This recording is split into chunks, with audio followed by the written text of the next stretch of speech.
Assalamualaikum warahmatullahi wabarakatuh. Nama saya Andika Kusumawardana. Saya akan mengulas sedikit tentang dari novel Sang Pemimpi. Jadi begini, novel Sang Pemimpi ditulis oleh Andrea Hitara, penerbit PT Bintang Pustaka. Isi halamannya kurang lebih ada sekitar 292 halaman lah. Cetakannya, bukunya dicetak sekitar kurang lebih 14 Januari 2008. Di kategori dari buku ini adalah bercerita tentang petualangan.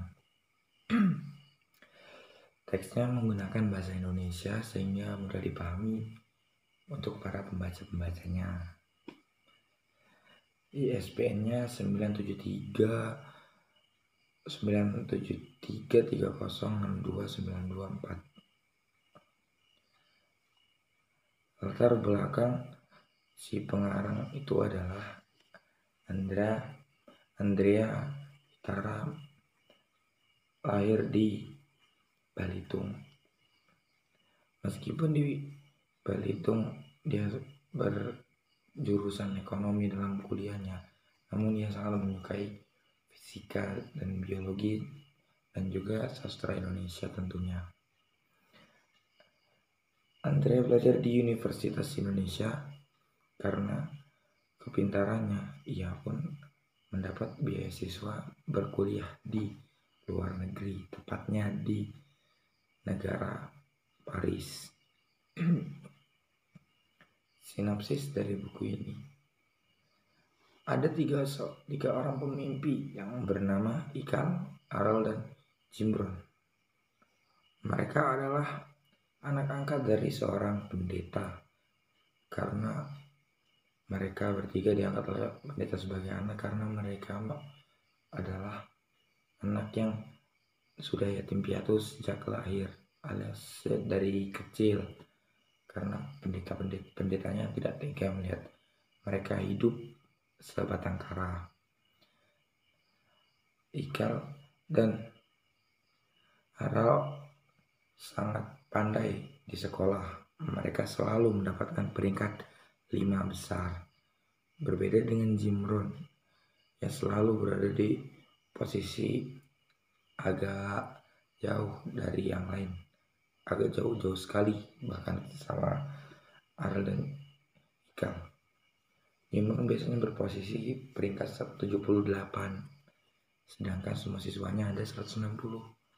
Bisa dibilang ya lumayan, namun sangat jauh dari yang mereka Aral dan Ikal. Mimpi ketiga anak itu sangatlah tinggi. Mereka selalu bekerja keras untuk menggapai mimpinya. Setelah lulus sekolah, Aral dan Ikal mereka merantau ke sebuah kota. Sedangkan Jimron dia tidak mau melanjutkan merantau atau seperti apa karena dia ingin berternak kuda di Balitung. Jimron hanya bisa mengandalkan Aral dan Ikal karena Jimron yakin suatu saat nanti mereka akan berkuliah di Prancis alias di Paris agar mimpi mereka terwujud.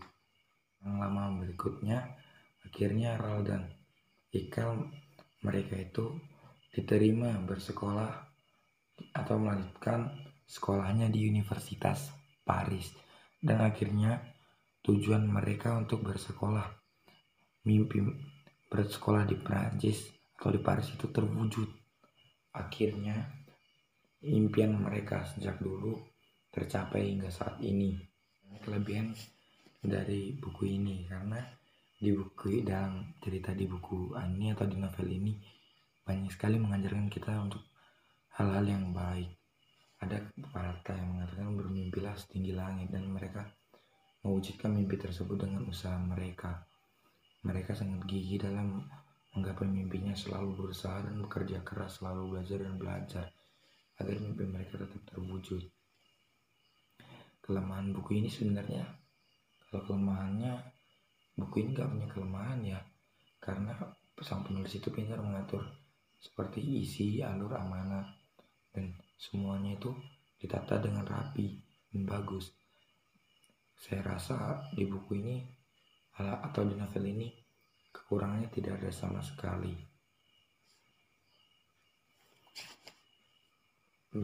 Kesimpulan dari novel ini adalah kalau kita bandingkan tentang kelebihan dan kekurangan novel ini, justru itu bisa dibuat seperti ini. Kita seharusnya mencontoh perilaku dari 3 orang pemimpi itu, dan kita harus mencontoh perilaku dari seorang Aral dan Ikal. Mereka selalu bekerja keras dalam menggapai mimpinya. Saya rasa cerita ini bisa digunakan untuk kehidupan sehari-hari, bisa dilakukan kehidupan sehari-hari agar mimpi yang kita inginkan bisa terwujud. Terima kasih. Sekian dari saya. Wassalamualaikum warahmatullahi wabarakatuh.